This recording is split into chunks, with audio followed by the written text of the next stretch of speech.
I'm doing like Kevin Smith now. That's what he be doing.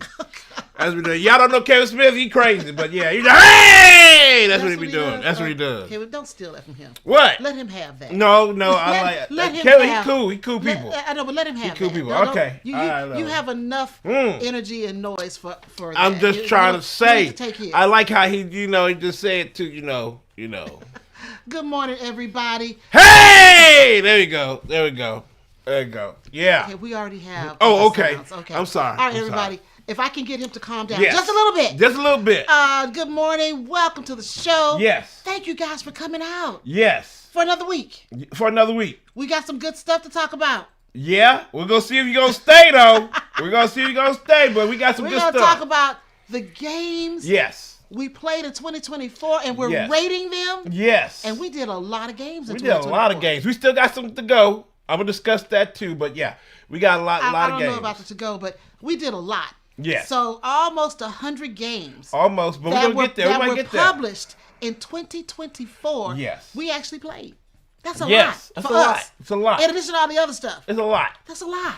With all the other stuff we played around. Yes. Yeah. That's so a lot. This week we're going to cover our first 30 games. So we're starting, of course, I always do everything in alphabetical order. So we're starting with numbers all the way to the letter E. Yes. And we're going to talk about all those games that we played that came out in 2024. 30 games, y'all. 30 games. Yeah. So buckle up. Yep. And get your coffee. We didn't do our thing. I'm not done. Oh, okay, I'm sorry. So buckle up. You always rush me. Get your coffee and get ready for the show. Yeah. And for those of you who don't know us, I'm Starla. I'm Mick. And we are our fan plays games. Boom! Hey! Hey! What's up? What's up, y'all? My husband cannot wait. What's up, y'all? So impatient. He won't let me get there. Yeah, I want you to. It takes me a while to lead up. I know you're ramping up. You're ramping up. I love that. You be ramping up. I love that. Yeah. First, I want to say welcome to the show. First in the chat, Mimi. Mimi, what's up? You're the first one in the chat. What's up? Farmer girl. That's right, Farmer girl. Yeah. Next in the chat was Ivan. What's up, Ivan? To the show. What's and up? Monica. Number 3, bringing it Viking. I saw you talking on the nerd shells yesterday. Yes, I saw her. Number 4 was Melissa. Hey, Melissa. Hey, Melissa. We missed you last week. Yeah. Oh, no drama games. No drama games. Welcome to the show. What's up? Hey, Blaine. What's up, Blaine? Oh, God. Blaine said he has homework. What? And he has coffee. He has coffee. He is ready. Hey, Lori. With very chocolate cream. Okay. Okay, he's ready. All right, Lori, what's going on with you? Who else is in the chat? Hey, Esther. What's up, Esther? We still got your Kraken back here. We haven't put it up yet. He's still back here chilling. He's still back here chilling. And Zach for us. Maurice, what's up, cousin? Hey, cousin Maurice. What's up, cousin? What's up? All right, everybody. We're going to get this show kicked off. Did I get everybody? I hope so. Oh, Mimi said this. Mick, don't read this, but I'm glad we don't have snow. Did I say that out loud? Yes, and I'm not happy. I'm with you. But it's February. February is one of our snowiest months here in Omaha and Nebraska. So I'm keeping hope alive. Well, I'm with you, Mimi. I don't want any snow. I'm good. No. Cody, what's going on, Cody? I'm good. Hello, Sunshine Sancho. Hey, Welcome to the show. What's up? All right, we're going to have a good discussion today. Yes, we are. We want to do a Black History moment. Yeah, that means don't go away. Don't leave. And don't skip. Because we got to celebrate, us. We got to celebrate us. Yes. All right, so with that being said, Mick, do we have any...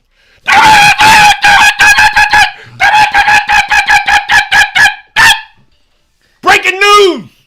Breaking news! I told you 2025, I'm coming hard. I'm coming hard. Yes, coming hard. I can only apologize after the Breaking news. We don't have no news. don't have any news. We don't have no news. Well, okay, I'm sorry about that. We have no news. You didn't do. We have no news. No news. Yes, we have. Only thing is that my beautiful wife over here, Starla, is going to let us know about what this month is and what we celebrate. What it means to us. Yeah, what it means to us. Because I know a lot of people don't want us to do it. A lot of people think we should get rid of that. You know, we already a DEI channel, and we take pride in that. So here goes Starla. Well, let's correction. We're not the DEI channel. Yes. We started our channel to help DEI in the board game hobby because we didn't see diversity and inclusion. So we started our channel. Yeah. But we're not DEI. It's not like somebody gave us this opportunity. No. We started this on our own. So there you go. Yes. But what I want to talk about really quickly for Black History, to honor this month, I could have highlighted notable Black historical figures who made significant contributions to American society, such as Frederick Douglass, Harriet Tubman, or George Washington Carver, Malcolm X, and of course, Dr. Martin Luther King Jr. These are individuals whose legacies are well known to many. Mm-hmm. I could also have introduced you to remarkable but lesser known Black pioneers like Gordon Parks, a groundbreaking filmmaker and photographer, Fannie Lou Hamer, a fearless voting and women's rights activist, and Rebecca Lee Crumpler, the first African-American woman to earn a medical degree in 1864. Amen. However, that's not what I want to do or what I want to recognize in this particular Black History moment. Instead, I am calling on you, everyone within the sound of my voice, to become allies for Black history, for people of color, for DEI. But not just allies. We want you to be accomplices in the fight for justice and equality. We are witnessing a deliberate and calculated attack by political forces against Black people, women, people of color, and the LGBTQ community. They are spreading misinformation to dismantle decades of progress towards diversity, equality, and inclusion. Amen. Each year brings a new dog whistle. Yes. First, it was Black Lives Matter, BLM. Then critical race theory, CRT. Then being woke. And now DEI. Lord help us. But no matter what the rhetoric, these attacks target people like me, my family, non-white communities, LGBTQ plus individuals, veterans, people with disabilities, older workers, and women. I hope y'all listening. Women, who are the second largest group to benefit from DEI initiatives. Yes. I am urging each of you to do your research. Don't believe the lies that are being told. Understand why DEI matters. Yes. Share what you've learned with your friends and family so they too can see through the lies and stand up for truth, equality, and justice. Amen. And that's our Black History moment. Yes! That's what we're seeking from everybody. Starla something serious, y'all. That's why she's the stuff. Yeah, that's why she is the stuff, y'all. Y'all better believe that. So that is she's it for the our Black stuff out History here. moment. So the next thing we're going to do, we're going to go into our sponsors. We have two awesome sponsors who support what we do in this hobby. That is Lucky Duck Games and KTBG. So sit back, enjoy these spots, and we'll be right back. Here we go. Welcome to the Lucky Duck Games universe, home to exciting titles like Tariki Castaway Island, Captain Obvious, My Shelfie the Dice Game, Kingdom Rush, Quartz the Dice Game, and many, many more. Lucky Duck Games brings endless fun and entertainment for you, your family, and friends. With an unmatched selection of games, upgrades, and accessories, there's something for everyone. Feeling lucky? Dive into their full collection at LuckyDuckGames.com.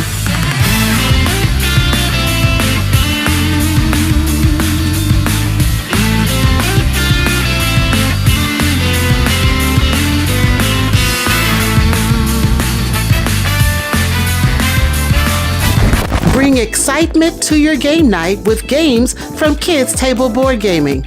Explore their catalog of fun, family-friendly games such as Creature Comforts and Maple Valley.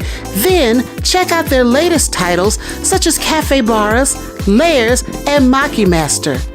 KTBG makes casual games for serious gamers and serious games for casual gamers. So which are you? Find out at kidstablebg.com.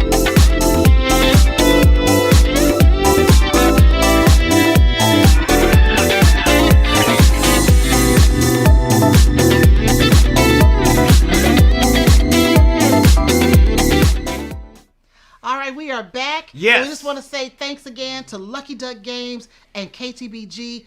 Both of these companies put out great games, and we just appreciate them supporting what we do in this hobby. Yes. Thank you for supporting us. Yes, thank you so much. Now, what are we going to do now? We're going to get into the heart of the episode. All right, so first I want to talk about, the ratings, rules, and criteria that we're going by to come up with these scores. We're about to let you know. That one of us is going by. I'm going by them too. What you talking about? I'm going by them. All right, so here we go.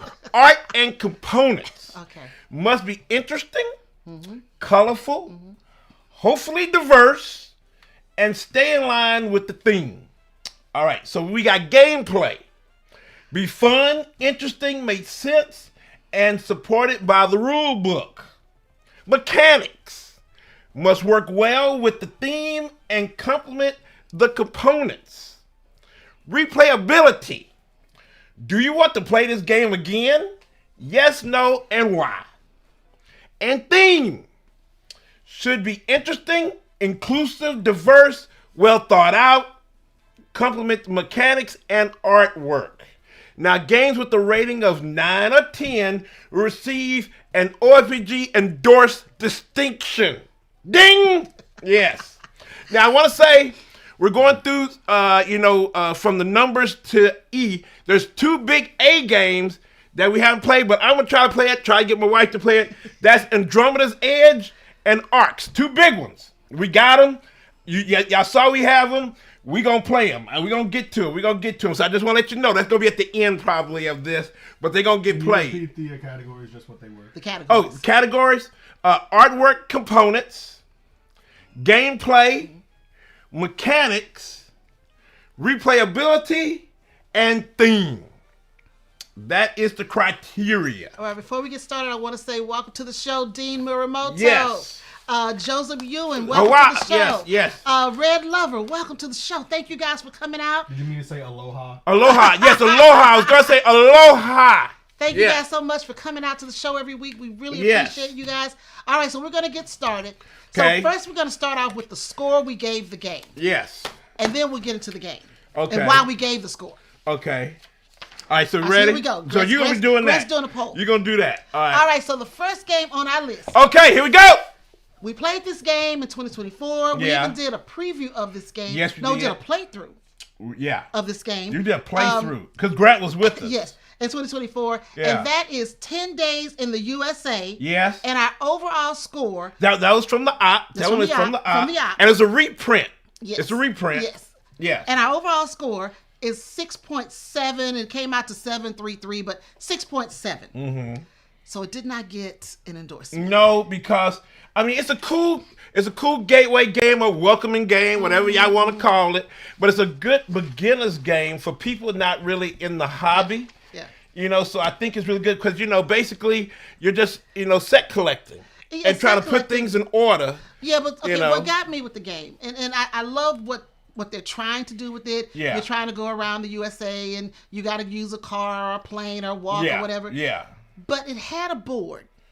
And the board was unnecessary. The board was necessary. No, the board was not necessary. I think the game could have been done totally different because the board just shows the United States. You really do not use the board other than to reference where you're going and how you're going to get there. Oh, it says, wait, where is your score, Grant? Oh, Grant didn't, I'm sorry. Grant has a score in this. Yeah. We haven't got to. My score is right there. Yeah. It's 7. Yeah. So we haven't got to the individual score. So Mick gave it a 6.8. Yes. I gave it a 6.4. No, I'm showing the scores as well. Okay. I just think you were saying it before it showed up. Oh, okay. But our final score, our average, was 6.7. Yes. Hey, Amanda Panda. Amanda Panda, what's going on? What's up? All right, so that's 10 days in the USA. Yes. It was a fun game. I mean, it was fun. We enjoyed it. But it was really simple. Very simple. Very simple. But that's cool. That's cool for families that's not really into board gaming. That's cool. It's a fun little game. I just didn't think it needed a board. No, it didn't need no board. That could have brought the cost down a whole bunch. It didn't need no board. Out. Yeah, they can skip the board. Hey, Ashley Feed, welcome to What's the show. up? What's up, Mo? What's up? Yeah, so they can hold off on the board. So that's our score for 10 days in the USA. Yeah. All right. So next game on our list is Agree to Disagree from Adam Apple Games. Yes. We gave it a final score of 5.3. Mick gave it a 5.6. I did a 5. Grant did not play this one. And that's where I stand on it. Yeah, it's an interesting gimmick where you try to agree, see if, some of the players, it's a party game, and you want to see if people were going to agree with you or not through this like little device where you put them together, and if they don't fit well, you disagree. But if they do fit well, which you say, from a question, it's agreement. But it's kind of wonky, it's okay.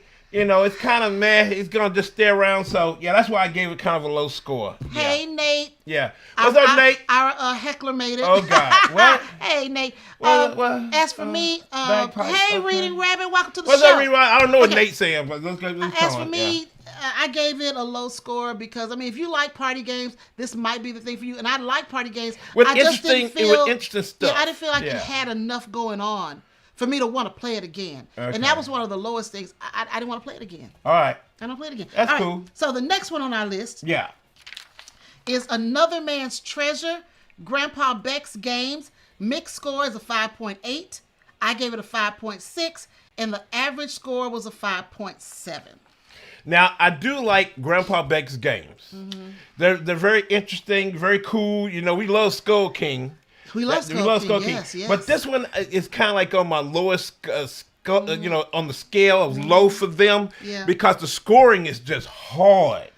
We were having issues with the scoring. The scoring was bad. Yeah, scoring was hard. And here's my thing, the replayability. Yeah, because we played it one time. Yeah, then, I don't play it. We tried to play it, and it was kind of hard to score. Then we played it again, trying to understand the scoring. Scoring was kind of, it's a card game because most of them, their games are cards. Yeah. But I couldn't even recommend because usually they try to, have like family fun games. Yeah, this one didn't do it for us. It's all good. Love Grandpa Beck. Love what they do. I love a lot of their games. Love a lot of This is just not one of them. them. Yeah, this is kind of my lowest score at one. Yeah. Now this next one on our list. Whoa! This is Aqua. Yeah. Biodiversity in the Ocean. Yes. From the OP. Yes. Mick gave it a 9.2. Yes. I gave it a 9.2. Yes. Grant gave it a 9.2. Yes. And the final score is a 9.2. Yes, that is endorsed, baby. Boom. Yes. Yes, boom. Now, I'm going to tell you why I gave it. So, for me, my average came out to 9.2. Because kind of tell them what the game I'm is. Okay. First of all, I'm going to tell you about my score. Yeah. I went 9 across the board until I got to theme. And then theme, I gave it a 10. The Aqua is a colorful, educational tile laying game. Yes. And you're creating biodiverse habitats in the ocean with coral for marine life. And it's all tiles, and it's really tiles. cool. It's tiles. It's very pretty to look at. Yeah. It has enough strategy to it that it has a little meat on the bone. So, even if you're gateway, you can play it, or if you've played a lot of games, you'll want to play it. Yes, Monica said Aqua. I bought it yesterday and played it yesterday too. Yes, it's a good game. Love this game. But, the thing is, it came out so early in the year. It did. A lot of people, kind of passed over it because so many other good games came out. Yeah. But it is a really good game. Good game. Don't sleep on it. Yes. Because even though it's tile laying, very strategic tile laying, a little puzzly, but it's good puzzle. It's good puzzle. So I really do like it. It's a real good game. Not too hard to teach. Yeah, and we did a playthrough. We did a playthrough. Game, so it's not too hard to teach. Check out the playthrough on this. We all played it. It was great. Yeah. Great game. If you've got great game. That's a good game for your collection. Yes. All right. So the next one is Arcada, City of Umbrellas from 25th Century Games. Yes. Now this one should have had a G, but yeah. Oh, you did play this one. I'm sorry. Did you do this one? No, I'm saying that one should have had a G instead of a Q. Oh, that's right. I'm sorry. Arcada. Yeah. Yeah. Oh, you're right. I did it. It is still in the A. Wrong. So it's still in the A. It's still in the A. Sorry. Yeah. All right. City of Umbrellas, 25th Century Games.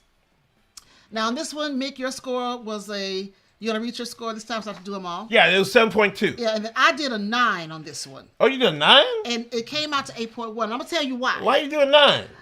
Okay, I thought this. Okay, it's based on a real event in Portugal. Yes. Which I thought was really an and interesting you move thing. umbrellas around on this like kind of tableau, on this like little thing, and you're trying to on your board trying to get umbrellas to go across some rows and columns to try to score. Okay, so again, why I scored I'm telling my score. Okay, tell me your score. Yeah. So the reason why I gave it such a high score because I gave it a 9 because we're always talking about themes. You want unique themes. Yeah. This is a unique theme. They made a game about this event that happens in Portugal with these beautiful umbrellas. Yes. And then you're this festival artist and you're decorating the streets with colorful umbrellas. The components were beautiful. You had beautiful components. It was colorful. The gameplay was interesting on how you had to get your different sets and stuff on the game. Yeah. I don't know how you go that low. Because it's a cool. Everything you said is cool, but see the thing with me is it's kind of like the replayability is kind of like low. No, I wanted to play it again. Yeah, it's kind of low though because you can do so much with the cards. It's really a beginner's game. It really is a beginner's game. It's something to get folk into the hobby. That's simple, easy to teach. We push those kind of games. Yeah, we do. We love those games. But for me who playing other games that are a little bit harder. But you got to think beyond you. Yeah, that's true. And think about our audience. That's true. I don't agree with your score. Okay. I'm not happy with your score. Why? Well, you not happy. I'm just being honest. Okay. Okay, see, because let's see what I did. I said 7 on the artwork. But then, see, I gave it a 4 on the replayability because I don't think it's really that, you play it a couple of times, you're like, okay, it's all good, Oh, my gosh. That's a horrible score. It's Monica all good. says, our family plays games. Just erase your dad's score. No one would. Yeah, they will. Yes, they will. I love it. Blaine said, I lost interest in the game type. In game types when that style is overdone. I felt that way about roll and writes a few years ago. I think I've seen too many tile laying games over the last couple of years. Yeah, but Aqua's pretty good though. Aqua is good. Yeah, Aqua's pretty good. So that's what I was just saying. That it's a good gateway game or welcoming game, but it's just kind of meh for me after that. I enjoyed it. Joseph Ewan said, wow, that's a big difference in score. It is. And I guess, when you're playing a game, you see it one way and then somebody else sees it a different way, but I thought it was great. Yeah. So I wish we could have endorsed it. We could have if someone had given it a better score. Listen, I said what I said. What I said. All right, so the next one on our list is Autumn from DeVere Games. Little small card game. Yes. Now, you reach a score. You gave it... I gave it a 6.4 because it's all cool and all. It's a reprint from another game, and DeVere brought it back in that little small, kind of, I guess series of because they have fall. I think they did winter. They did winter, and they did some other games, and this is okay. It's cool. I like Winter, the little small game where you covering up and kind of doing competitive with cards, trying to cover up your opponent's leaves of a different color and things like that. Trying to, it's really cool, kind of like card laying. I mean, tile kind of tile laying, but with cards. It's all good and all, kind of competitive, but it's cool. Okay, well, you gave it a 6.4. Yeah, it's cool. I gave it a 5.8. Woo! Why? Oof! Oof! Our total score for this is a 6.1. I'm gonna tell you why. Why you do that? Why you do that? Okay, in Autumn you've got this area majority, and you're playing leaf cards and you're overlapping patterns to create this connected area. Yeah, there's some pictures of it too. Yeah, I just thought the artwork was basic. I mean, there's not much they can do with the theme. And with the replayability, I gave it a 5. It's just. I mean, if somebody pulled it out and say, "Hey, let's play it," If I didn't have any other options, I would probably say, "Okay, but no." I agree with you. I agree. If we have a game night, I'm not pulling this out. Yeah, I agree. So there you go. There you go. I agree. I agree. What the total is? You didn't say the total. I did. I did say the total, but I'll say it again. Our final score was 6.1. Okay. 6.1. All right. All right. So you want to do the bees? Huh? Oh, okay. I'm still going? Okay, you go. All right. So we got Blot from Palisade. Was that Palisades? Paladis Games. Yeah. Now, this was a game that we played. We got to give our scores first. Okay. I didn't see it. Where's our score? It's a 7.8, a 7.4, and now overall is a 7.6. Okay. Now, Candace from Board Game Geek, She introduced this to us, she did. and we played it. It's brand new. I think she got it from Europe. Yeah. And it's an interesting game where it's card playing, and it's a trick-taking game. Yeah. But aside from all trick takers, that you're putting down cards and trick, you're developing your tricks. Yes. And you're trying to get to a point of trick taking and making your tricks on like 4 different areas. You have 4 different areas where you're trying to work on to develop your tricks. It's crazy game. And in the meantime, someone can steal your tricks. Yeah, someone can steal your tricks from those 4 different areas. I did not like because I'm sitting here working on a trick, and then somebody comes along and takes it. And then you're trying to get enough books in order to try to, I guess, the Viking, you're trying to feed the Viking or trying to, worship your god in Vikings. It's kind of like set collecting a little bit, trying to get your Viking god, something. Nordic or Celtic god. There you go. Yeah, it was an interesting game. I don't know if I say interesting. You didn't like it? It was cool to me. Did you not see my score? No, I did not. Okay, I gave it a 7.4 because I gave 7.8. I thought the artwork was interesting. Yeah. I thought the gameplay was interesting. And I'm gonna say why. I didn't like that people could steal my tricks and stuff, but the gameplay itself was interesting because you're playing on these 4 different areas. That was interesting. Wait a minute, that was interesting. Yeah. The mechanics, the way you got the tricks was interesting. Yeah. The replayability, and then the theme, I just... it's Blot. I think Monica says, it says Blot to me. That's what it is. Yeah. I guess we're not saying it right. The title is Blot with a regular O. Yeah. It's just the font on the box looks like it has a cross. It does. It's from that, it's just one of those games. Would I play it again? Maybe. I would probably try it again. Well, see, what I didn't like is that you have to try to hold back because once I kept putting down, a trick trying to win that trick, someone else would put something down and take it away from me. And everybody was kind of like holding back, trying to say, I want that book, I want to win that trick. Can't let nobody know you want it. And I want that trick over here, so I'm trying to hold off.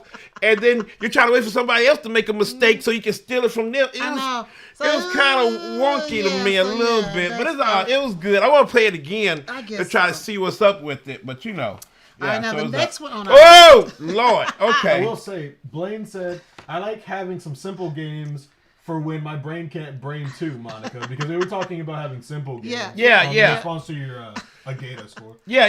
Some are good. Some are good. We do have a lot of those. And I'm with you guys. I mean, Agata is going to stay in our collection. It's not going nowhere.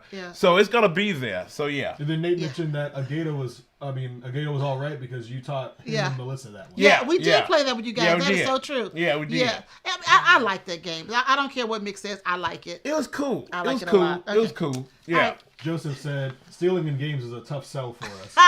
It's a tough sell for me, too. Especially when I put a lot of work into something and someone takes it. Games. Don't steal my work. Yes. All right, Mick, what's the next one? So the next one is a big one because it was on the hotness for BGG forever. It's called Bomb Busters from Pegasus Spiel. And it was like, it's a co-op. It's a co-op. And guess who didn't mind? It's semi-co-op. Here we go. It's semi-co-op. Here we go, y'all. Here we go. Family, it's a co-op. It's a co-op. Don't listen to over here. It's a co-op. What was your score? What? What was your score? Okay, hold up. My score was a 8.8. And my score was a 9.4. So what? So our overall score is a 9.1. Yeah. It is. Boom! Endorsed, baby. Yeah, because it was so much fun. Because it didn't seem like it was a lot of fun. You gave it an 8. No, it was fun. Let me see. You gave it an 8. 8.8. Well, I gave it what kind of score is that? I gave it an 8 on the artwork because the artwork is a little bit quirky to me. But it was cool. Cute. It's alright. It's cool, kind of cartoonish. Yeah, cartoonish creatures. But it's really cool because that's called the theme. Oh, okay. Well, I said what I said. But I like the game. It's really cool. You have to try to work with your partners to kind of figure out, what wires to match up with other wires. And it was a lot of fun. It was a lot of fun to figure out. And Starla liked it. Now, if Starla liking it, look at her score, y'all. Come on, that's co-op. It's semi-co-op. No, it's not. It's co-op. When you're playing the game, you've got your little tray. Yes. And everybody has their own little set of wires. Yes. You know, so you got to have two people work together.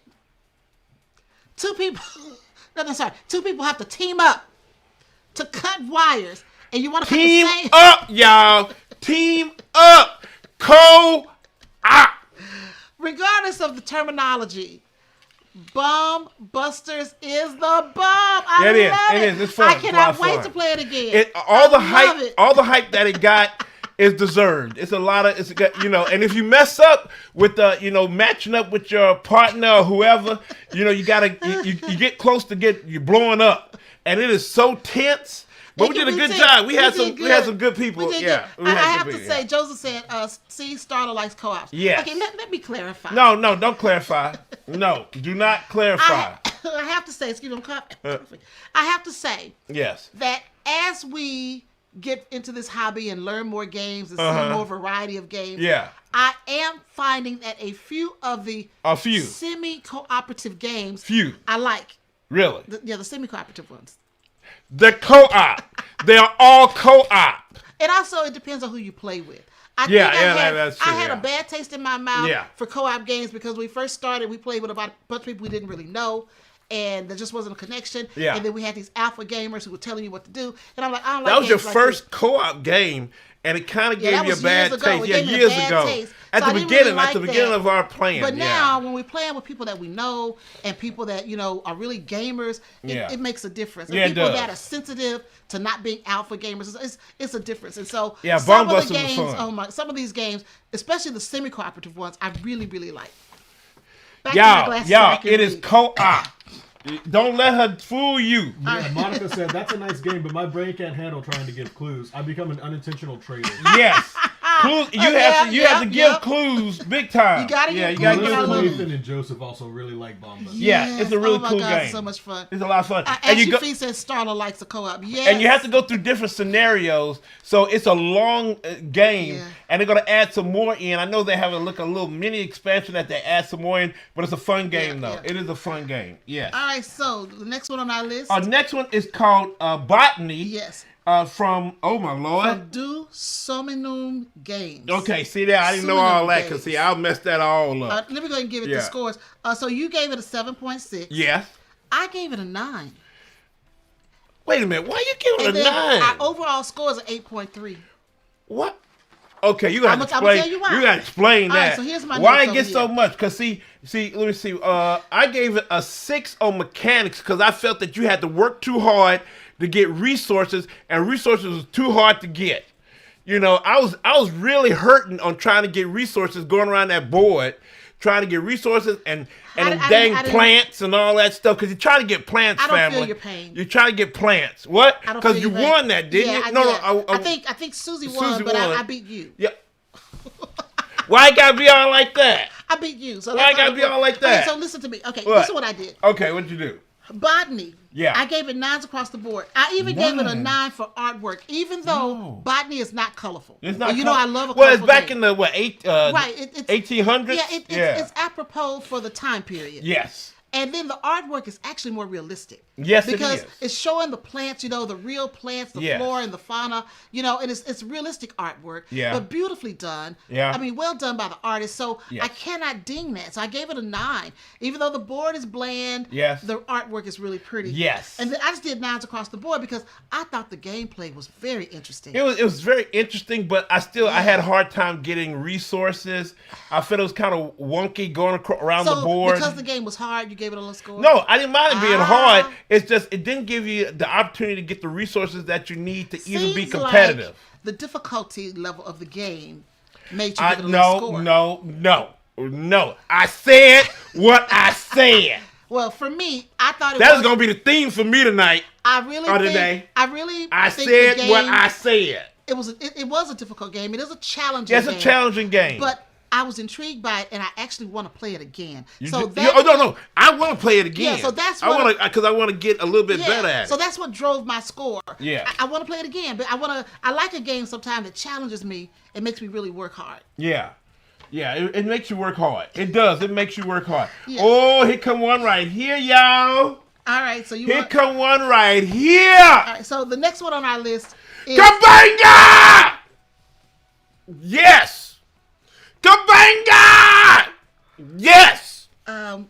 Amigo Games. I'm assuming that he likes this one. I'll take this one. Now, family. But let me tell you something. What? Okay, get a score. Wait. I want you guys to remember just how he was yelling Cabanga and how much he likes it, and then wait till you hear his score. You want to hear his score? That's true. Mick's score for this was an 8.8. You didn't endorse it. It's still an 8. But a 9. You did Your a 9. scores are very low on this. And then my score was a 9.2, so I was able to pull it out of the fire and get it to a 9. No, she didn't say pull it out of the fire. OFPG endorsed. Boom! That's actually for all the games on this list. What? Yes. She pulls it out. Give it a high score. I'm pulling out the fire, man. You know. But listen, family. I love Cabanga. Not enough to. But the theme is no theme. It's no theme. It's no theme. The artwork is very plain, but the mechanics and gameplay are spectacular. Spectacular. Now, you guys see us working on these different lists. So we have one list here that's our overall score. Yes. Then we have our list with our notes. Because we actually scored these separately. Yeah. We didn't score them together. No. So we can get a chance to really talk about some of our poor scoring. Yes. Yeah, poor scoring. Yes. Yeah. Yes. But I love Cabanga. It's no poor scoring. I said what I said. I'm just going to say that. There's no poor scoring here. Okay, look. Okay, let me tell you about Cabanga. My superior intellect. Okay, Cabanga is a card shedding game. Yes, it is. And so the first player to get to 18 points is going to end the game, and the person with the lowest score wins. Yes. It is such a fun game to introduce to newcomers to the hobby. And even if you're in the hobby, you play games a lot, it's still a fun game to put on the table. It's like a filler game almost. You just sit like down a filler game. Yeah. And no, there is no great artwork. They put the little cards in the middle with the little artistic stuff on it. It is horrible artwork. It's not horrible. It's not the greatest. Right. They could have. It's not horrible. They could have made a theme, some kind of theme. But here's the thing. Because it is so much fun, and the mechanics are simple and easy to learn, the replayability is there in spades. Off the charts. And then the theme, there isn't really a theme. It could have been called anything. There's no theme. It could have been called anything. I gave, for artwork and theme, I both gave 7s, but everything else got a 10, because you can take this game anywhere. With any group, with any people, family, whatever, and they'll have a great time. That's why I love this game. You can take it anywhere. Said, what? Shocked Mick didn't rate it at least a 9. Me too, Lori. I'm shocked. It's the theme, y'all, and the artwork. I'm telling you. He gave it a 10. I said what I said. That's all I got to say. But I love Cabanga. I love it. I love it. I love when you scream out Cabanga and give your opponent some cards when they put that, the cards down to give you some space to hit them with the numbers. Love that game. It is so much fun. Love Cabanga. Right. Love it. All right, so the next one on our list is Cafe Baras from KTBG. All right, here we go. Kids Table Board Gaming. Again, Mick gave it an 8.2. Yes. I gave it a 10. Really? And the final score is a 9.1. I have a reason why I give these wonderful scores. Why you give I don't know why you give your reasons don't make any sense. Because I'm my superior intellect. This game is OFPG endorsed. Yes. I'm gonna tell you why. Yes. Okay. Cafe Baras. First of all, how can you not love a Cafe Bar? No, I don't. The big rollers. Wait. Cute. You found in the news that one of them tried to kill somebody. They ain't all cute. They ain't all cute. One of them tried to kill somebody. In this game, they are cute. Well, in this game, they're cute. Oh, in this game. They're in the with the Creature Comforts world. Roberta Taylor designed this game. Creature Comforts world. And it's a tableau building game with multi-use cards. Yes. And you're gonna do these little cafes. Your little capybara is running a cafe. And you're trying to match up stuff. And you're trying to get the decor right. You want to get entertainment. You want all the food right. Yeah, you're trying to match. You kind of set collection. You try to do some little. It is so cute. Is it set collection a little bit? Let's see. No, it's multi-use. You do have some set collecting. Yeah, they have some set collecting. Yeah. So I gave it 10s across the board. Yeah. I gave it 8s and a 9 for theme. Yeah, I gave it all 8s across and 9 for theme. It's a cool game. I really do like it. I enjoy it, and I can play it. Yeah, I can play it. Yeah. Yeah, I can play it. It's a good game, though. It's an awesome game. And I love how it's set in the creature comforts world. You don't love it enough to endorse it. I love it, though. I love it. Anyway, I love it. It gets an endorsement. I pulled this one out of the fire, okay. too. Because, I mean, I gave it 10 across the board. It's a good game. It's cool. I love it. I love it. All right. The next one. The next one is Camping Fluxx from Looney Labs. And Andrew Looney himself been making all these games. Now, let me tell you. What's the score? What's the score? Okay, let's give the score real quick. Yeah, what's the score? Okay, so on this one, you gave it a 6.8. Yes. I gave it a 9. Yes. Grant gave it a 9. It ends up with an 8.267. Okay. Because of your low score. All right. Yes. All right. So, explain yourself. Well, I mean, it's a Fluxx game, and the Fluxx games don't change. Maybe the artwork and the theme changes, but that's it. It's still a Fluxx game. Okay. So I still like Fluxx. Fluxx is cool, but it's still just a Fluxx game. Okay, so I came at it from a totally different perspective. Okay, what's your perspective that you came from? I want to hear this, y'all. Okay. All right, here we go. You had played Fluxx games years ago. Yes, years ago. I was not a Fluxx game fan. No, because you kept telling me, I don't want to play no Fluxx game. I don't play no Fluxx game. I don't want to. Yeah. I don't like the rules changing all the time. They change 2 times. So, I don't want to. See, I got all that. The first time I was introduced to Fluxx, which was years ago. Yes. I was still new to the hobby. And so Mick bought this Fluxx game, and he told me every time you put out a card, the rules can change. Yes. I did not like that. Because I was someone, I want the rules to be consistent. Yeah. I wasn't that Here we go. Flexible. Yeah. In the beginning, I've gotten more flexible. Oh, you're real flexible with now, my experience. So no, but here's where you're real flexible here's now. Where I'm coming from. Here we go. Okay. I looked at this as someone like me, who this may be the first time they're introduced to a Fluxx game, and for the first time being introduced to a Fluxx game, this is my first Fluxx, Camping Fluxx. Yeah. I loved it. Okay. I thought the artwork was great. Yeah. I was just like, this is so cool. And I love the way the rules changed. I did love that. Oh, now you like how the rules change. And so it's not, it's fun. Some of the goals are hilarious. Yeah. The artwork was kind of realistic. And I kind of fell in love, or at least I was wondering about this sharp stick. What's the deal with the sharp stick? What is the deal with the sharp stick? You got the sharp pointy stick. The first time I'm like, a sharp stick? A sharp stick. Well, you got to put your marshmallows and stuff on there. Hot dogs. Your hot dogs. You can cook with. You got to do that. Yeah, no, it's a sharp pointy stick. Now, we used to be campers. When Grant was little, we were camping. We lived in the Pacific Northwest. Yes. We camped on the Washington coast one time. Yes, we used to camp. We still got camping equipment. Yes, we do. We didn't use any sharp sticks, so I was kind of baffled by the sharp stick. Well, some people use sharp sticks. Some people gotta get a stick.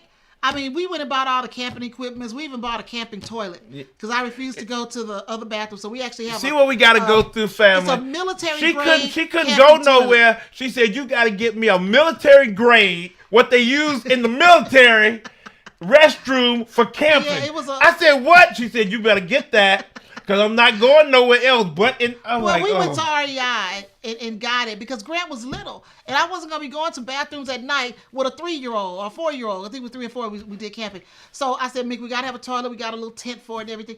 I just had to have those things. So I didn't understand the sharp stick. The military uses this. After I started looking at the cards and realized why they're using the sharp stick, I thought it was so hilarious. Yeah, that's hilarious. Okay. Blake says the guy who owns all those Ticket to Ride versions says he downloaded Camping Fluxx because it just has too many versions that are similar to each other. LOL. Who is that, me? Yeah, you're the guy. Hey, I like I love Fluxx.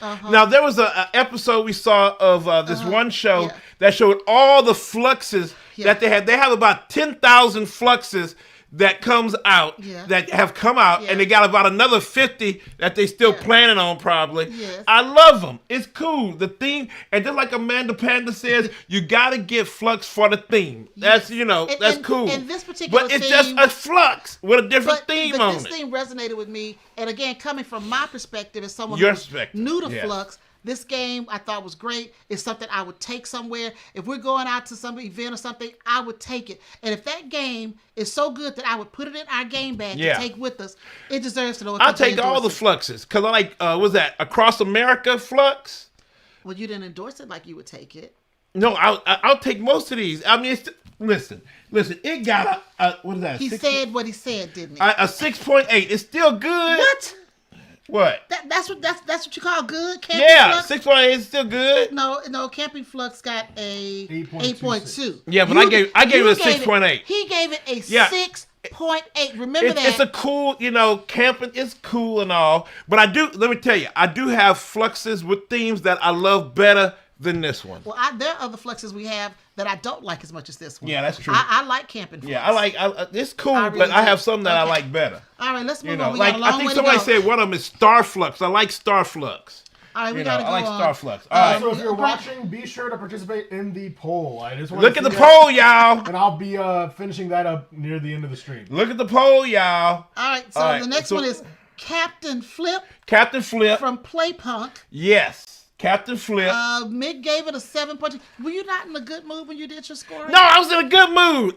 My superior intellect was on it. It was on it. He gave it a 7.2. Yes. I gave it a 9.4. What in the world? And we come out with an 8.3. Okay, you're going to have to explain what is up. You're going to have to explain your low scores. No, mine, it's a cool game.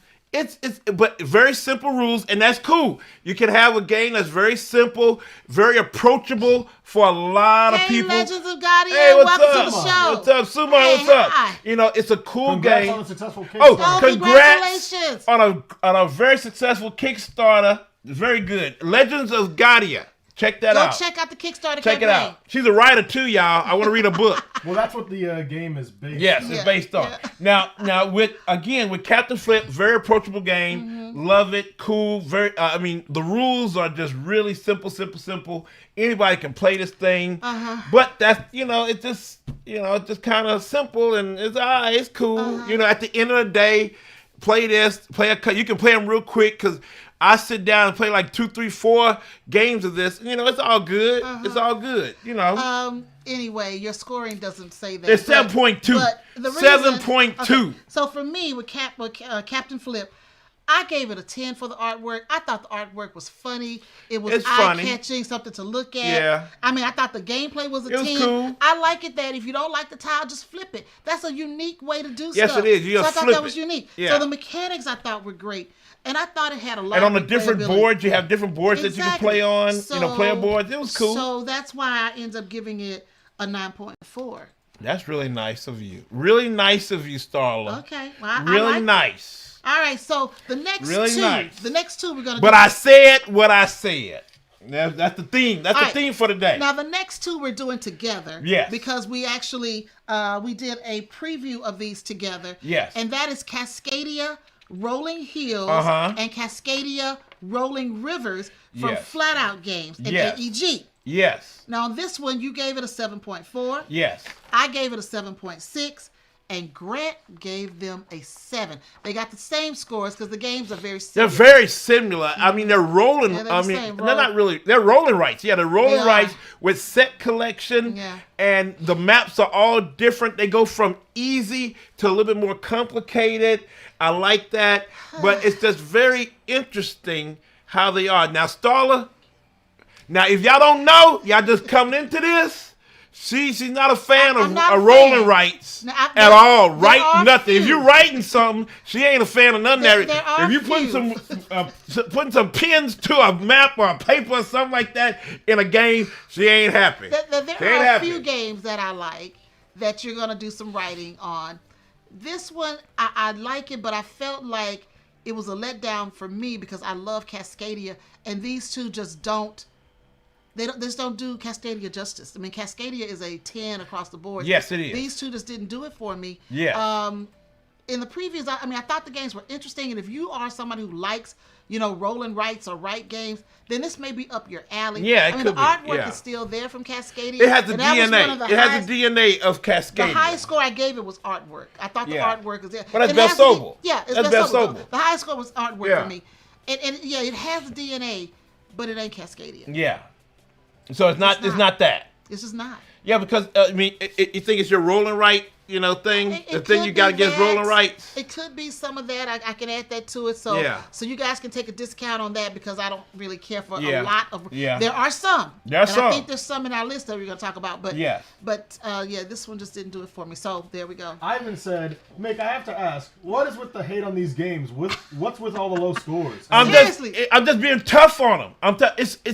Listen, and Nathan said, listen, y'all. Weird. I really thought Mick liked board and card games. Listen, y'all. Listen. And I see what Blaine said. Mick calling a 6.8 a good score. In schools, that would be a D. Hey, you still passing? You still passing? Hey, Matthew Rose.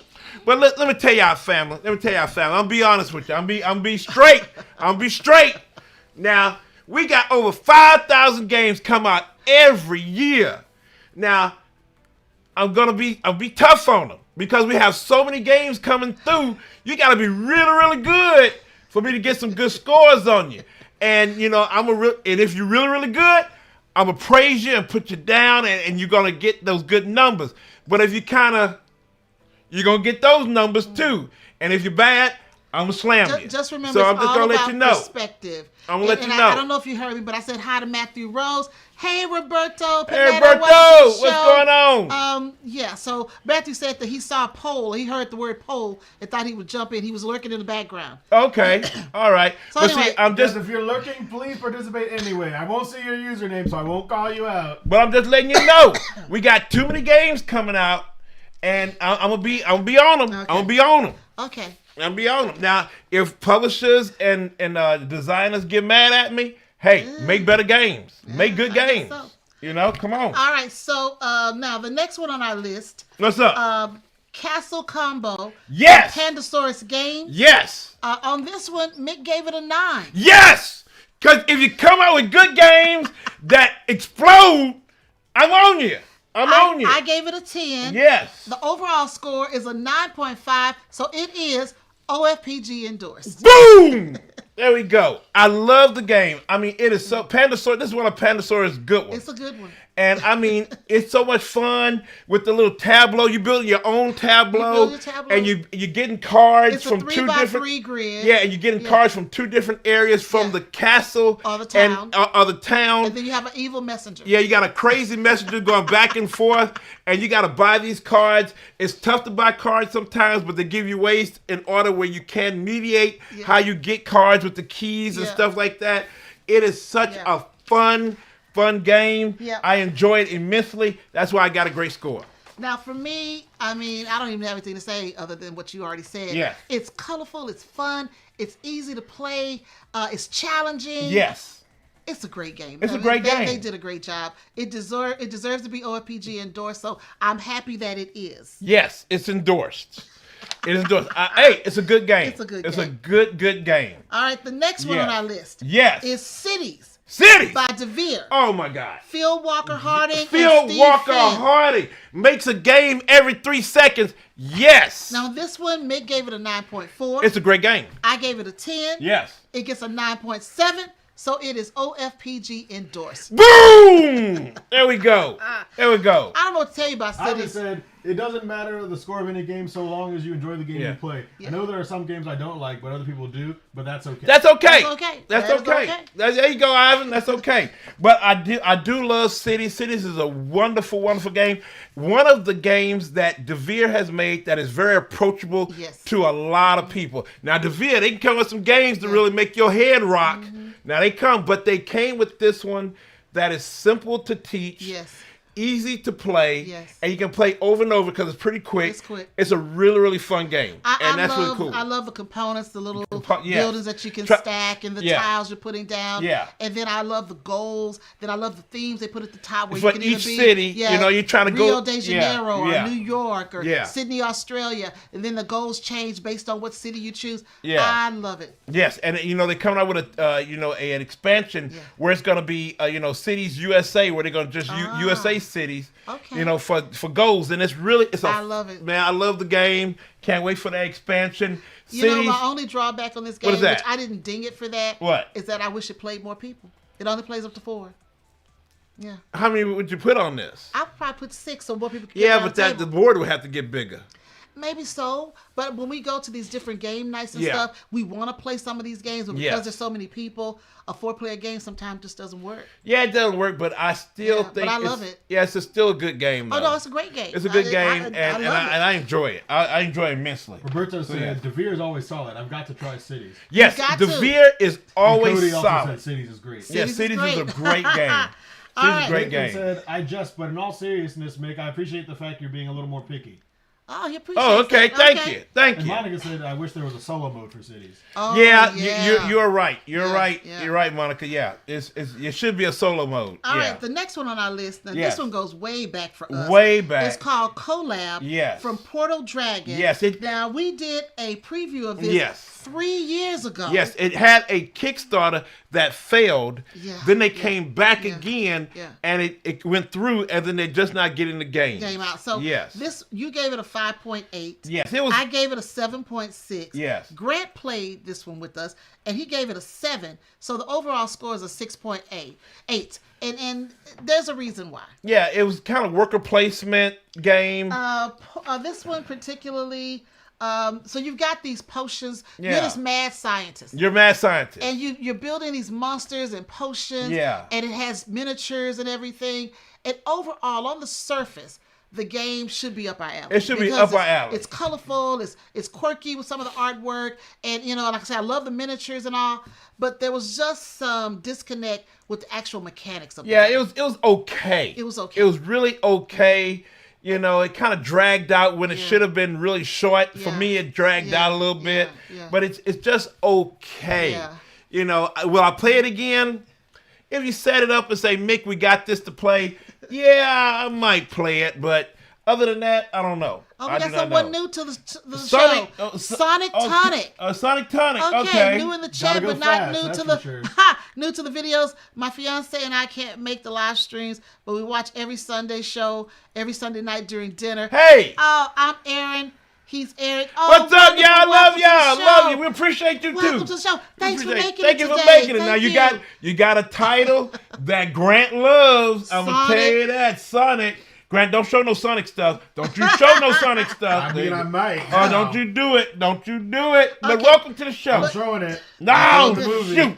Here we go. Oh, golly. Okay, so with CoLab again, I mean, I would say if you're interested in this game, go check out the preview. We really did a good preview on this game. Yeah. Check it out. It's on our channel. Like I said, it was 3 years ago, but it was really well done.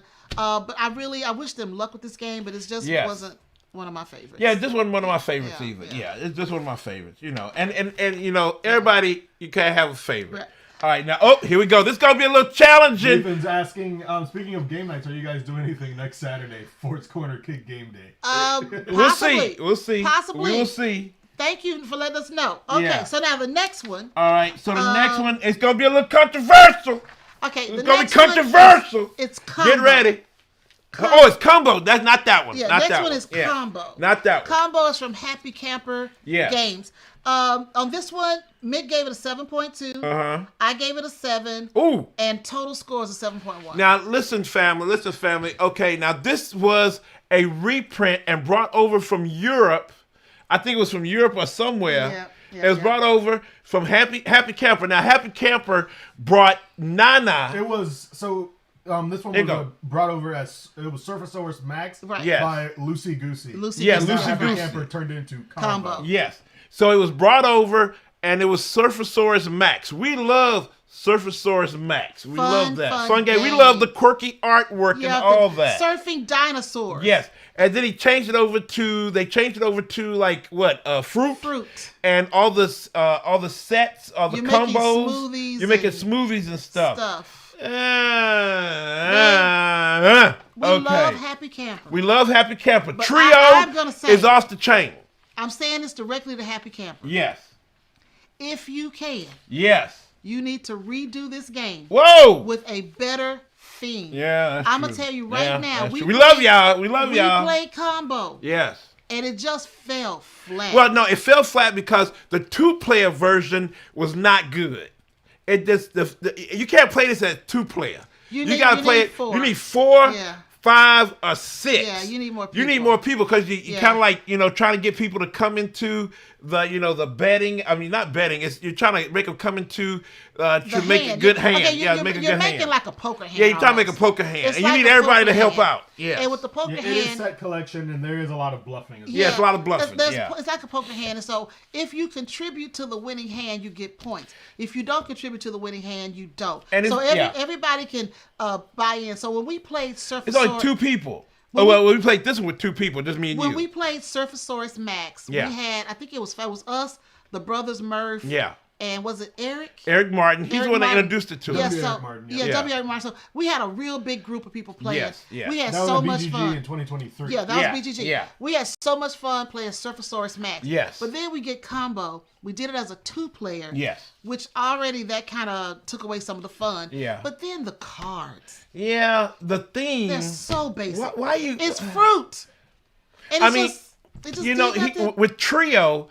Nana, I love the art of Nana. Trio is beautiful. I love the art of Nana. Yep. It's cool. I think it's still my favorite art over it because both the Nana and Trio is the same game, basically. Right, but Trio's art is beautiful. These are all the same games. It's just they changed the theme. Right. Yeah. Well, they changed the names of them. They changed the names, too. Yeah. So Nana, I still love the art. Yeah. Trio, I love that art, too. It's really cool what it did. Great game, all that. But you need 3 players for Trio. Yeah. You kind of need 3 players. 3 or more. 3 or more for combo. Yeah. Okay, the problem again, I know we played it with 2 players, and even if we had 4, I was not as interested playing fruit cards with an orange or a banana. When we were playing the surfing dinosaurs, you're looking at the cards, looking at the different artwork and what kind of surfboard is the dinosaur on, what kind of shorts is the dinosaur wearing, what expression is the dinosaur making. So it gave your eyes something visual to work on, where this one is just, it's an orange. Yeah, it's orange. A banana. Yeah. It just lost me. There you go. Oh, hello, Fernando Martinez. Hey, Fernando! What's going on? What's going on? For the life of me, I don't understand why they changed the fun theme. I know. Max art was amazing. It's amazing. I know. When they said that they were going to change Surfasaurus Max to combo which with is fruit. a basic name, combo. Combo. And then they put smoothies in it. I mean, I would have rather them call it smoothie. I mean, but that seems to be what they do. That's what seems to be what Happy Camper does, considering, Nana and Trio. Combo is such a boring Combo is kind of boring. It was a little boring. Oh, we're going to play combo. Yeah, we're going to play. What are you going to play, combo? Well, I mean, they have Trio.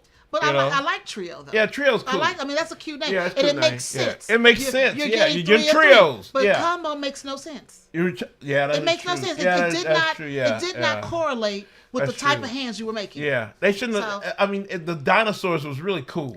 Monica said Shipwrights Redux. No, we have the original Shipwrights, but we don't have the redo. No, we don't have the reprint. All right, so that's combo again.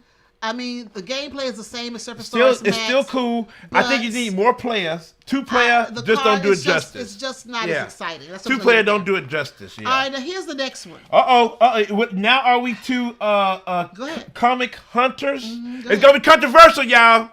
All right, so this is Comic Hunters by Spin Master and Arcane Wonders. Now, I was waiting on that game because it was in Brazil for the longest time. You got to give your score. And hold on, give it a little story. Oh, okay. It was in Brazil for the longest time and just waiting for years for that to come over here. Finally, Arcane Wonders and Spin Master said, we got it. We're going to bring it over. So what's the score? Well, let me see. I gave it a 7.2. Star gave it a 7.6. Okay. Grant gave it an 8. So it's overall 7.6. Dang, I'm low again. And you like this game? I love. Well, see, I'm mad though. That's interesting. I'm mad. So, I'm mad though. I'm mad because Comic Hunters could have been a great game. I mean, the mechanics are cool, gameplay cool. The art is great. I mean, it's all the comics and everything great with all the Marvel themes and everything. Your score don't really reflect that. No, my score. Let me see. Let me show my score. 7.2. It with mechanics, and that's where the mechanics. What's the criteria? Let me see. The criteria is it must work well with the theme and complement the components. And to complement the components, that's where I'm hitting it hard, family. Because you could have made a great game, but here they come. The cards are horrible. Flimsy. You got to get, if you get that game, you have to immediately get sleeves. Yeah. You have to immediately get sleeves because the cards are horrible. Yeah. And then sometimes they're kind of uneven on the back where the printing was. It looked like they trying to rush this through. And then all the components are just paper thin. you have to go out and go to Etsy? Etsy to get better components to kind of help it out. Somebody send us some stuff. Yeah, somebody sent us something. It was really cool. But the components are just... Yeah, one of our viewers sent us some little discs to put the little money things in. So no, not the money, just the magazine cover things. It was Game Foundry, and he's an Etsy store, and he has a ton of products for a lot of games. Sent that notably, he has these sets, and I'm showing it on screen. Yes, he has this set of component upgrades. Yeah, and he sent that to us to help our game. Yeah. Yes, it was not. I mean, I was so upset with Spin Master and what they get. That's what it helps it out a lot. Yeah. Because everything was paper thin and not cool. Yeah.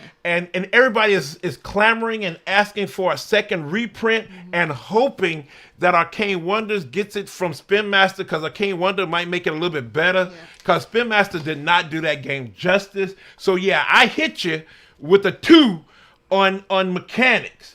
Because it was horrible components that really disappointed me big time. For me, first of all, I'm not really a comic book person. Yeah. So I wasn't as excited about the game as Mick when we got it.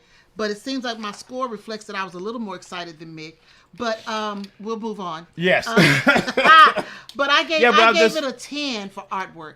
I thought they captured the essence of comic books really, really, really well. With the different mechanism where you're going in a convention, and they had like the different, mini games. They had like about 4 or 5 mini games where you had a convention. I wasn't a fan. I thought it was convoluted. I did not like that at all. I love that. But overall, it got a 7.6 because I gave it low scores like 6s on everything else. Yeah. But overall, again, you were excited about this game because it was comic books. Yes. I wasn't excited. I was excited because it was Marvel and comic books. Yeah. But again, like everything you said, it just wasn't produced well. No, it was. I mean, it just everybody was waiting for this game, and they propped it up so big at Gen Con, and then the components just was such a letdown.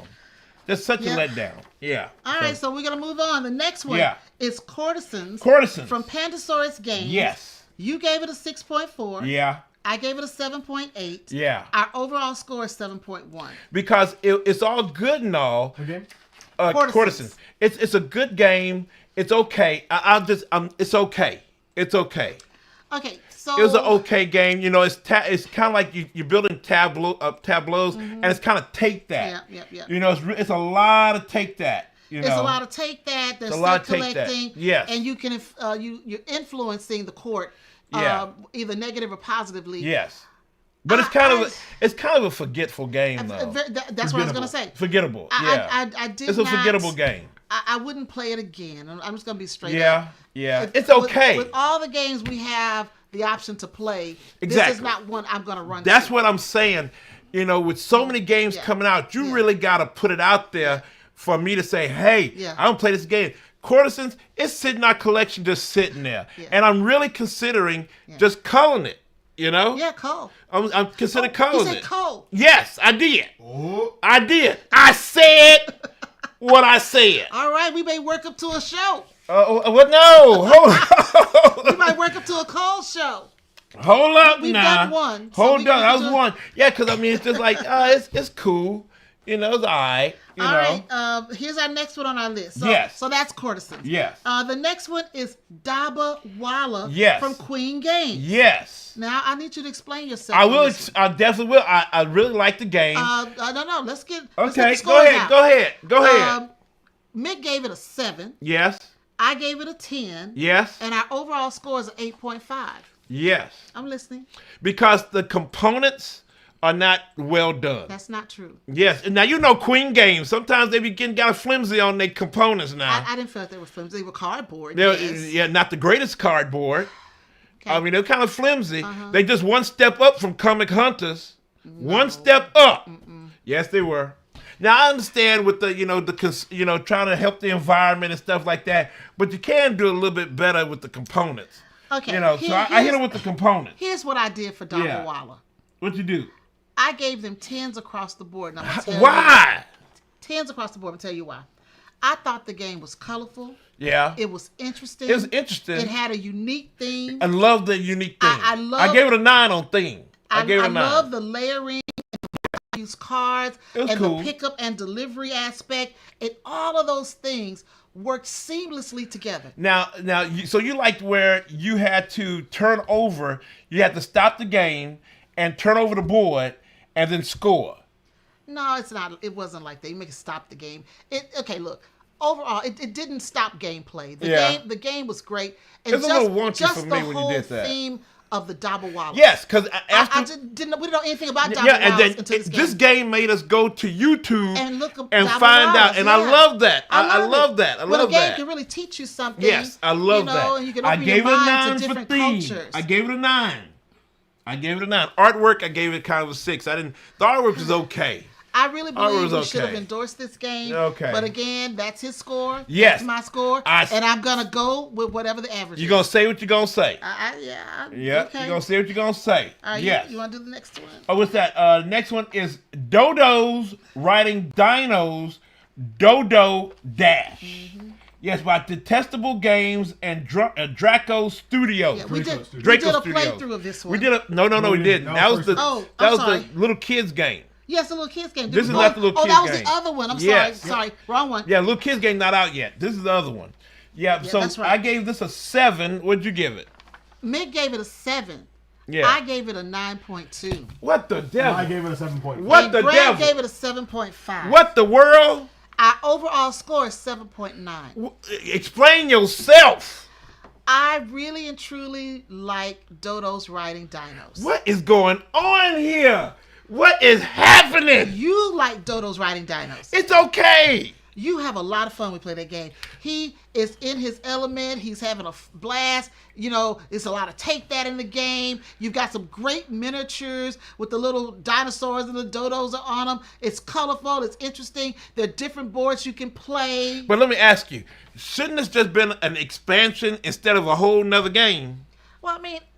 Why did they need to make a whole nother game where they could just make an expansion and just add it to the first one they had? I'm not going to get into what they could have done. Okay, all right, but I'm there. I'm there. No, I'm not going to look at what the publisher could have done. I'm looking at my enjoyment and what this game brought to me. Okay. And for me, all right, it was a really fun game. It's a fun game. And the components were great. And it's cool. And it's cool. Okay. It is cool. I said what I said. Blaine said, if Mick thinks the component quality was bad on this game, I wonder what cuts publishers will make in a component quality in our post-tariffs world. Ooh. Blaine, that is true. That is true. We don't know. I'm scared. I'm scared what's going to happen. I am scared, but you are true. I'm scared. All right, so that is Dodo's Writing Dinos. Yes. Dodo Dash. Yes, and what do we give? What's the final? 7.9. All right, there we go. Because we all played this one. Yes. All right, the next one, I'm going to definitely let you talk about this next one. Why are you going to throw this on me? Why? You and Michael seem to have really enjoyed it. No, he did not. Yes, y'all did. No, he did not. No. Okay, it's called... Michael? Michael and Steph. Michael and Steph. From all the meeples of the Okay, rainbow. family, here we go.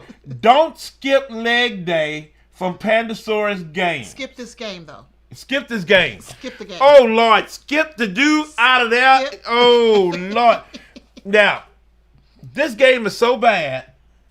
I mean, I had to say, nah, this needs to be cold immediately. And it was cold immediately. And you gave it a 3. I gave it a 3. I gave it a 4.4. Yes. And the overall score is a 3.7. I think it's the lowest score we've had today. It's one of the worst. It's one of the worst games. Family, it's one of the worst games I played this last year. Now, let me. It was one of the worst games I played last year. Okay, let me say this. Oh God, it was bad. The highest score I gave it was theme, and I'm gonna tell you why.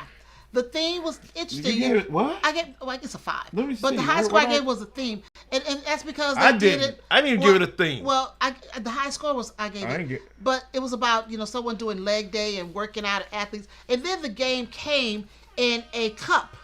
It came in a shaker bottle. It's a shaker bottle for working out. And you can actually use a shaker bottle. Yeah, you can. If you really wanted to use it to drink out of, you could have. Yes. I thought that was unique. That was quirky. Yeah, so I gave it a 5 for artwork as well. Yeah. Those are my 2 highest scores. So how you going to put that on your shelf? How you going to put that on your shelf? I don't know, but the overall gameplay was just not there. It wasn't there. The artwork was not funny or quirky. No, it was not there, y'all. Yeah. Run from this. Run from this game. Yeah, if you see a game in a shaker if they bottle, say, "Hey, no, let's do it," you know what is this thing? Just say no. It says, "Don't skip leg day." Say, "I will skip that." Skip the game. Skip it. It was not good. It was not good, not family. Good. Yeah, it was not good. Yeah. Ivan said, "LOL. There's so much hate on mixed scores. We might as well call him Darth Mick." Oh. Dang, he called me Darth Mick. Oh, wow. Well, I mean, if you look at all the overall scores, Mick scored lower on everything. You know, last time, some of the scores he had was high and mine were low. I'm high on every score. It kind of we flipped this year. No, there's no flip. You're all kinda, low. I'm high on everything. Except, wait. Agree to disagree. You gave it a 5.6. I gave it a 5. Yeah.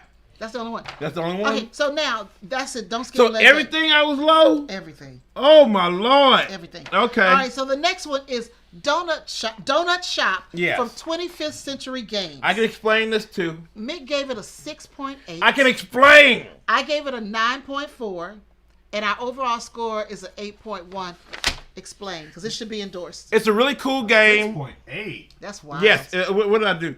Yeah. Now I said I gave it 7s across the board. Until? And then I gave it a 6 in replayability because it is, again, it's an approachable game for people who come. You know, a gateway game, a welcoming game. But it's just like, okay, I played a couple times. I'm ready to move on. It's all right. It's all good. All right. But I'm ready to move on. Great components now. Great components. Love the components. No Drama Game said, don't skip leg day. Exactly. Don't skip leg day. Yes. All right. So, for me, Donut Shop. Okay, you are running a donut shop. Yeah, you run a donut shop back in the day. And yeah, back in the day. You got a display you got to fill. Yeah. You got to fill orders. Yeah. You got to sell them. You know, and it's all about set it's collecting tile laying and tile placement. Yeah, tile placement and putting the set collectings on the tiles. You are talking a lot for somebody who gave it a low score. Because it's a good game. Okay, go ahead. You're talking a whole bunch. Yeah, it's a good game though. For me, I thought it was again the theme. Who's done a donut shop theme? I thought that was great. I love the fact that you're boxing up donuts. Yeah. And I love that it was tile placement. The components were solid. The theme was there. The mechanics were there. This game deserved an endorsement. Really? It did. Okay. And I'm going to leave it there. I gave it a 9.4. Right. You said what you said. You said what you said. Donut Shop is fun. If you want to try that game and you don't have it in your collection, I am recommending it. I recommend it too. It's cool. No, you did not recommend it. Yeah, I recommend it. What you did was you gave it a 6.8. That's not a recommendation. That's a recommendation. Cody said, I would give Donut Shop about a 7. I played it, but I wouldn't want to own it. See there? Well, He close. Okay. He close. I'm of a different different mindset. I love it. See there? Uh-huh. He still gave us a higher score than you. I know. Yeah, I know. yeah. Okay, yeah. Thank you, Cody. Yeah, thank you, Cody. But yeah, so it's cool. I mean, it's cool. At least it didn't get nothing like leg day. You know. All right, now the next one on our list. Yes. Draft and write records from Inside Up Games. Yes. This one is crazy. My husband gave it a 7.2. Yes, I did. I gave it a 10. What? Oh, come on, really? We did a preview of this game. Yes. And I actually have a card. Yes, you do. In the game. Yes, you do. And my husband gave Which is it why you gave it a 10, right? I gave it a 10. Oh, because you in it? No. No. You get a 10 because you in it. No, it's not true. And it's a draft in right. No, we talked about this game before. Yes, and this is before I got the card. Yes. Before they gave me a card in the game. Yes. I liked it because I have a history in music. Yes. So I used to sing in bands and I used to travel. So this game resonated with me. Yes. And my history. Yes. And I thought it was well done. Yes. How they came up with drafting your band and getting your musicians and your singers, and the fact you had to go from garage band to smaller venues to bigger venues. I thought it was well done. The writing part is draft and write instead of roll and write. I thought it was great. It didn't bother me to do the writing on this one. It's a great game, and I was so happy that they gave me a card in the game. So we can't blame the card. No. Because you told me, you like this game? It's a draft and write. I said, yeah, I like this game. So this is before the card, so let's not do that. But I love it. I love the artwork of it. I love the theme of it. I love the mechanics of it. I love the way it plays. I think this game deserved to be endorsed. I'm upset that it's not being endorsed because of my husband.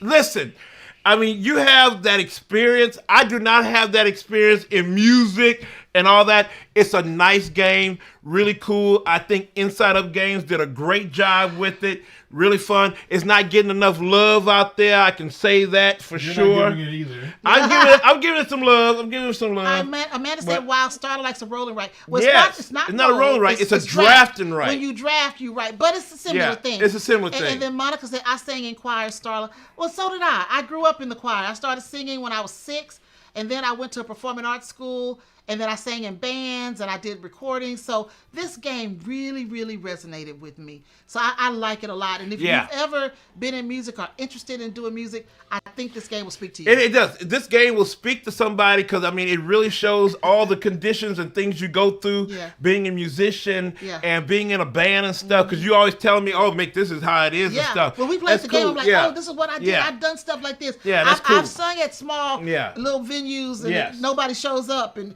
you up here singing your heart out for 3 people. I've done that. And, that's all good. So I gave it some love. I gave, what did I give it?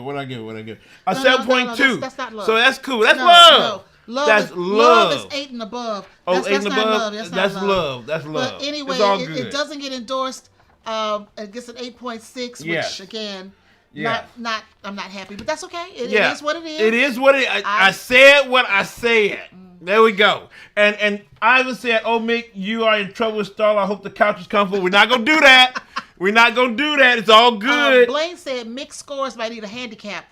I'm with you, Blaine. Why? I'm just being honest. I'm being honest, y'all. I think he was in a bad mood when he did. No, I was in a good mood. Robert Panetta said, Roberto, thank you. Love drafted right records. See? The BGA version is great too. Oh, okay. Thank you, Roberto. Oh, Lord. Joe Drama said, round it up to a 9. We should. Oh, come on. Here we go. I'm not going to alter the scores. We have it down, but I think it should be endorsed, but we'll leave it as is. Yes, we'll leave it as is. All right. Because I said unique rolling. It's a unique rolling right kind of drafting right without dice. It's a rolling right without dice because you're drafting, and that's unique. And it's really cool. I like it. It's cool. There we go. I like it. Yes. It's all good, baby. It's all good. All right. Well, eventually, my promo card will be on sale. Yes. At BGG, Eventually, it will be. Yes. Hopefully, if you have the game, you'll get my promo card. Yes. Now, the next one. Here we go, y'all. You go right ahead. It's Dream World from Unconscious Mind Fantasia Games. It's the little bitty game from Unconscious Mind. We're still going to play that, too. We got to get that one down, too. But it's Dream World. Mm-hmm. Yes, Dream World is not Unconscious Mind. No. Before I show the pictures, it's not Unconscious Mind. No, it's not. It was a little small game that they threw in to the crowdfunding. Okay, and here are the scores. Yes. Mick gave it a 5.8. I gave it a 6.6. Grant gave it a 5. Our overall score is a 5.8. Yes. And we did a playthrough of this game. Yes, we did. Now, I want to say that we did a playthrough, but still, it's the scoring was hard. Scoring was hard. The scoring was hard, and it was and the scoring was a little confusing at times. It was confusing. Now the art beautiful. The art beautiful. It uses a non-player. I think the artwork got the highest score for me on this one. Yeah, the art, me too. And the theme was got a nice little score, but the replayability and the mechanics got a very low score, 4 each, because the scoring was so hard and hard to the point where it's kind of confusing. Yeah. It just wasn't seamless. It kind of was wonky when you're trying to score because you're using this non-player that's part of the game as well. Yeah. Even with 3 players, you have a non-player. Yeah, non-player. That wasn't one of my favorite. No, it wasn't one of my favorites. So, but it don't put off. I still want to do Unconscious Mind. I think we're gonna play that on February. We're gonna play it before it's in, but. This is not Unconscious Mind. This is not Unconscious Mind, but this is the card game. But it was kind of confusing. All right, guys, we're rounding it up. We're at the last 3. Last 3. All right, the next one on our list. You want to say this one because I know. Quack! Yes, it's Duck and Cover from Captain Games. Again, I want you guys to look at the enthusiasm. Listen and look at the enthusiasm Mick has for this game. And then I want you to hear the score. What's the score, Mick? I gave it an 8.4. No, you gave it an 8.8. Oh, excuse me, an 8.8. Listen, that's pretty good. I gave it a 10. What you coming? You doing what I did the last year? I was giving 10s across the board. I'm giving them based on how I felt about. I did good. I'm giving scores based on how the game felt for me. For you. And so for me, I gave it a 10, and I'll tell you why. Grant played it. He gave it a 9.7. Whoa! So the overall score, thanks to me and Grant, is a 9.5. So it is OFPG endorsed. Boom! There we go. I really like duck and cover. You can take this game anywhere and everywhere and play with a lot of people, and it's a fun time. It is a fun time, yes. Not fun enough. Listen, it got an 8.8. Not Come fun on. enough to get an endorsement score from me. Yeah, it got an endorsement score. Yeah, from me and Grant. Yeah. Yeah, we saved it again. We pulled it out of the fire. But 8.8 is pretty good, though. Wearing the bucket hat they gave you. You got the hat. I love the bucket hat. I love it. Okay, I'm going to talk about duck and cover. Okay, talk about duck and cover. I played a lot of hands of duck and cover when we were at OrcaCon. Yeah. Because I kept introducing it to friends of mine who were non-gamers. Okay. Who came to the convention to see me because I hadn't seen them in a while. Yes. This game was so popular that one of my friends immediately went and ordered it. Yes. And got it sent to her. She's not a real gamer, but she likes games. Yes. And she sent me a text with a picture of the game. That's how much fun this game was. Yes, it is. We played with Lori and Daryl as well, and they loved it as well. I think Lori said she had a copy come in as well. Yes. So this game was fun. It's fun. It's not a difficult game. No, it's not. Like OrcaCon, yes. It's a light game. Yes. Very light. Very but it's light. fun. And if you don't like these cute little ducks, the artwork of the ducks, something's wrong with you. The ducks are just cute. It is cute. Each little duck faction has its own theme, whether they're pirates or they're little sugar ducks with candy or monsters. It is the cutest game ever.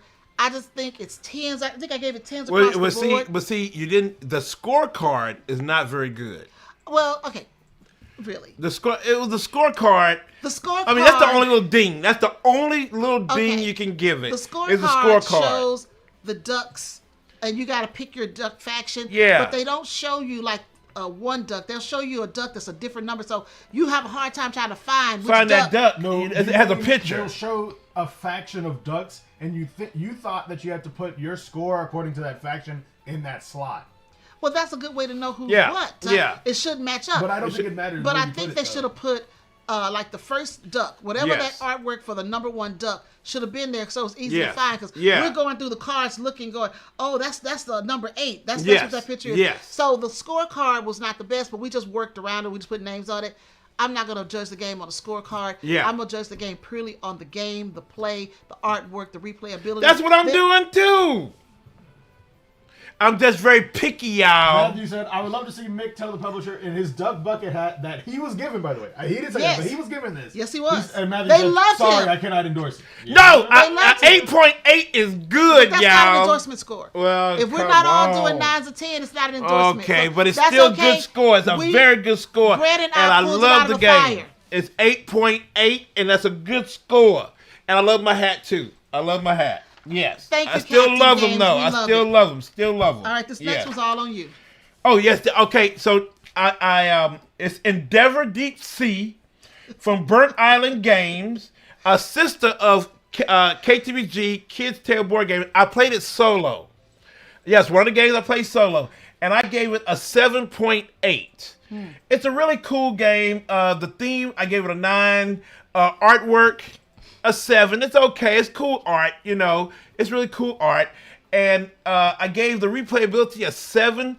I would play it again. Solo, maybe not so much. I need other players with me. So I think with other players, it might be pretty cool because it's a fun game where it's a lot of set collection. It's worker placement. I like that. And you really have to get resources to kind of bring yourself along.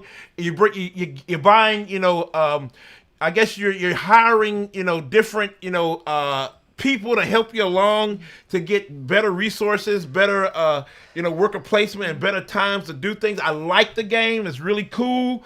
But, you know, solo, it's okay. So I do like it's okay. So this game is not eligible for an OFPG endorsement, which you wouldn't get anyway because mixed score was a 7.8. But because I didn't play it, or Grant, we need at least 2 people. Yeah, to be fair, to we play. only have. It has to be.